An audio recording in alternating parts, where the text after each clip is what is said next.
সালামু আলাইকুম। একটা কথা আছে, পাপ বাপ কেউ ছাড়ে না। টাকার জন্য পৃথিবীর প্রত্যেকটা মানুষের ছোটে, কিন্তু কিছু টাকা, যে টাকাগুলোর মধ্যে মানুষের রক্ত মিশ্রিত আছে। কিছু টাকা আছে যেগুলোর মধ্যে মানুষের আহা মিশ্রিত আছে। কিছু টাকা আছে যে টাকাগুলো উপার্জনের জন্য আপনি একজন ভালো মানুষকে অপরাধী বানিয়ে দিচ্ছেন, একজন মানুষের ব্যবসা প্রতিষ্ঠান আপনি শেষ করে দিচ্ছেন, একজন মানুষকে মিথ্যা মামলায় ক্রসফায়ার দিয়ে আপনি রাজনৈতিক উদ্দেশ্যকে বাস্তবায়ন করছেন। এই ধরনের আহামূলক যে মামলাগুলো আছে বা যে অর্থ আছে, এটা আপনার জন্য কাল হয়ে দাঁড়াবে। দর্শক, ইতিমধ্যে আপনারা সকলে জানেন যে এক সময় বাংলাদেশে একজন মন্ত্রী এমপি, শুধুমাত্র প্রধানমন্ত্রীর পরে যদি কোনো ব্যক্তি ছিল, সে ছিল সাবেক পুলিশের IGP Benazir Ahmed. Billions of টাকা মালিক, বিদেশে ব্যবসা বাণিজ্য অনেক কিছুই তার ছিল। তো আওয়ামী লীগ সরকার পতনের একদম প্রথম একটা ধাপ কিন্তু হচ্ছে এই বেনজিরকে নিয়ে বেশ কিছু প্রতিবেদন কালের কণ্ঠ পত্রিকা যখন প্রকাশ করা শুরু করলো। এরপর আমরা শুনলাম সে দেশ ছেড়ে পালিয়েছে, বাট পরবর্তী সময় জানলাম দেশে আছে। যাই হোক, সর্বশেষ তার অবস্থান ছিল দুবাইয়ে। আজকে দুবাইয়ে পুলিশের এই সাবেক আইজিপি বেনজির আহমেদকে গ্রেপ্তার করা হয়েছে। তো কিভাবে গ্রেপ্তার করা হলো, এটা কিভাবে সম্ভব হলো? আসলে সব সম্ভব যতক্ষণ আপনি চেয়ারে অথবা চেয়ারে থাকার মানুষটার আশেপাশে আছেন, ততক্ষণই কিন্তু কেয়ারে।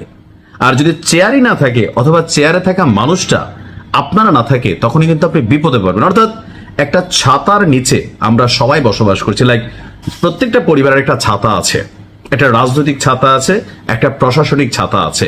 তো বেনজির আহমেদের উপরে আওয়ামী লীগ সরকারের একটা ছাতা ছিল, সেই ছাতাটা যখন নিজেই নাই, তখন বেনজিরের অবস্থা কি হবে? দর্শক, দুবাইয়ে তাকে কিভাবে গ্রেপ্তার করলো দেখেন। সরকার ক্ষমতায় আসার আগেই, সম্ভবত অন্তর্বর্তী সরকারের সময় থেকে কিছু অ্যাক্টিভিটিস চলছিল, আর বিএনপি সরকার ক্ষমতায় আসার পরে দুবাইয়ে বেনজির আহমেদের অবস্থান মানে কনফার্ম হওয়ার পর রাষ্ট্রের পক্ষ থেকে দুবাই পুলিশের কাছে একটা চিঠি পাঠানো হয়। আপনারা অনেকে জানেন ইন্টারপোল অর্থাৎ ইন্টারন্যাশনাল পুলিশ। তো ইন্টারপোলের একজন সদস্য কিন্তু বাংলাদেশও সদস্য রাষ্ট্র হিসাবে তারা দুবাইয়ের কাছে সহযোগিতা চেয়েছে, যেমনটি করে আওয়ামী লীগ সরকার ক্ষমতায় থাকতে অনেককে বিদেশ থেকে গ্রেপ্তার করে নিয়ে আসছিল।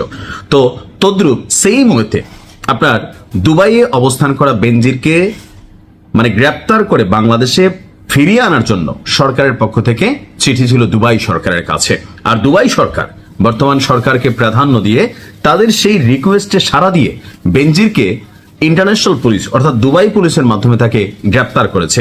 ইন্টারপোল অনেকে বোঝেন না, মনে হয় যে আলাদা কোনো টিম থাকে, ওরকম না। ধরেন বাংলাদেশে কোনো অপরাধী চলে আসছে দুবাই থেকে, এখন দুবাই সরকার বাংলাদেশকে বললো, বাবা হাবিবি এটা আমাকে দিয়ে দাও। তো বাংলাদেশ পুলিশ যখন এই কাজটা করবে, দুবাই বলবে ইন্টারপোলের মাধ্যমে, অর্থাৎ বাংলাদেশ পুলিশ হচ্ছে ইন্টারপোল, এক্ষেত্রে আন্তর্জাতিক পুলিশিং সহযোগিতা করছে।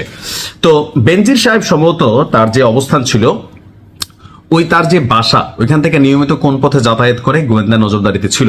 তো আজকে শপিং এ যখন বের হয়েছে, সেখান থেকে তাকে মাঝপথে পুলিশ আলগিদে নিয়ে চলে গেছে। তো এখন কই আছে বেনজির এই মুহূর্তে? আর অনেকে বলছেন এটা ভুয়া কিনা। না, আপনার আমরা যতদূর দেখছি যে স্বরাষ্ট্রমন্ত্রী থেকে শুরু করে আমাদের পুলিশের যে বিভিন্ন মন্ত্রণালয়, সেখান থেকে কিন্তু এটা কনফার্মেশন দেওয়া হয়েছে। আর দুবাই পুলিশ কর্তৃক আপনার গ্রেপ্তার করা হয়েছে। বর্তমান সরকার দায়িত্ব গ্রহণের পর দুর্নীতির মামলায় অভিযুক্ত পুলিশের সাবেক আইজিপি বেনজির আহমেদকে গ্রেপ্তারের জন্য ঢাকার পুলিশ হেডকোয়ার্টার্স ইন্টারপোলের ন্যাশনাল সেন্ট্রাল ব্যুরো অর্থাৎ সেইখানে আবেদন করেছিল। আর এটা ডক্টর ইউনূসের আমলেই কার্যকর হয়েছে। অর্থাৎ 2025 সালের 11 এপ্রিল এই আবেদনটা পাঠানো হয়েছিল তৎকালীন সরকারের পক্ষ থেকে, আর এটা মনিটরিং করেছিল বিএনপি সরকার। তো 2025 সালে ইন্টারপোল আপনার বেনজিরের বিরুদ্ধে রেড নোটিশ জারি করে। উক্ত রেড নোটিশের মাধ্যমে ইন্টারপোল সংযুক্ত আরব আমিরাতের স্বরাষ্ট্র মন্ত্রণালয়কে গ্রেপ্তারের জন্য অনুরোধ করে, এরপর তাকে সেখান থেকে গ্রেপ্তার করা হয়। তো এই মুহূর্তে সর্বশেষ স্টেটাস কি বলা হচ্ছে যে সংযুক্ত আরব আমিরাত তারা বলছে যে আগামী 30 দিনের মধ্যে কূটনৈতিক চ্যানেলের মাধ্যমে আনুষ্ঠানিক এক্সট্রাডিশন রিকোয়েস্ট অর্থাৎ প্রত্যর্পণের আবেদন যেটা সেটা প্রেরণ করতে হবে। বেনজির আহমেদের বিরুদ্ধে দুর্নীতি প্রতিরোধ আইন এবং বাংলাদেশ পাসপোর্ট আইনে মামলা বিচারাধীন রয়েছে। উক্ত বিষয়ে পুলিশ ইন্টারপোলের চ্যানেলের মাধ্যমে বিদেশি কর্তৃপক্ষের সঙ্গে যোগাযোগ এবং গ্রেফতার পরবর্তী ফলো আপ কার্যক্রম সম্পন্ন করছে। সবকিছু ঠিকঠাক থাকলে আগামী 30 থেকে 35 দিনের মধ্যে বেনজির বাংলাদেশে আসবে। তারপর বাকিটা কি হবে সেটা আমরা কিছুটা আইডিয়াই করতে পারছি। তো মুদ্রা কথা হচ্ছে আর কি ভাই, টাকা তো সবারই দরকার, কিন্তু যেই টাকায় মানুষের রক্ত এটা মিশা থাকে, এই টাকা কখনোই আপনার জন্য শান্তি নিয়ে আসবে না। অন্যকে ধ্বংস কইরা, অন্যকে শেষ কইরা আপনি নিজে অ্যাশ করবেন বউ বাচ্চা নিয়ে, ভাই এটা আসলে কখনোই সম্ভব না। তো ভালো থাকুন, আজকের মতো এখানে বিদায় নিচ্ছি। আসসালামু আলাইকুম।